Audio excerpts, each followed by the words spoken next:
sada u zadnjih nekih, ajde kažem i 20 godina,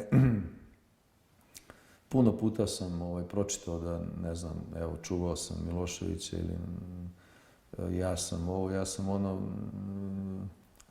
skoro 100%. To što sam pročitao nije bilo tačno. Uglavnom su to neki ljudi koje ja ne poznajem. Nas je tamo bilo otprilike 100 ljudi, otprilike tačno 100 ljudi. Imali smo taj težak posao da sačuvamo predsjednika prvo u miru, a posle toga u ratu. To smo uspjeli bez nekih velikih problema. Poštovali smo stvarno pre svega sebe, a postoje neka pravila i postoje neka iskustva koje smo i primjenjivali i uglavnom nismo imali problema sa tom vrstom posla. Dakle, počinjem da radim, javljam se u Ministarstvo unutrašnjih poslova, treba da upoznam svog novog načelnika, to je bio general Senta Milenković. Ja sad kad sam ga vidio prvi put, to je stvarno bila velika čast za mene da, eto, budem deo ekipe koju je predstavljao baš Senta.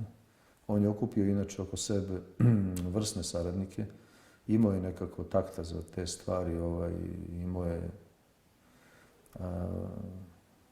veštinu isto jednog političara.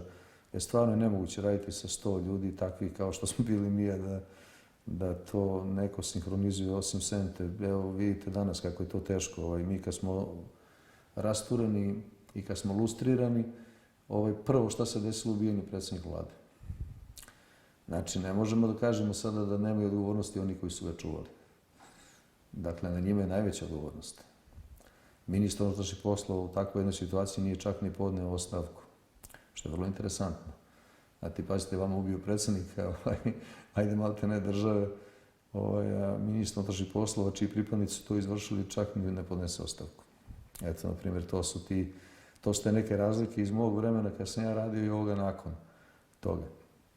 Dakle, počinjem da radim, naravno da ide pre toga nekakva priprema, da se ja upoznam sa objektom, da se upoznam sa novim poslom, da prvo radim neke lakše stvari, da se ponovo zadužim sa nekakvim novim naoružanjem i totalno jedna nova koncepcija, znači kao da nikad pre toga ni dana nisam radio u MUP-u. Jednostavno, onako, već dosadno mi to postaje svaki dan. Idu samo treninzi, pucanje, neku streljani i šta ja znam, to neko upoznavanje sa oružjem i onda iznenada, ne znam, kao obuci kao odelo i kravatu i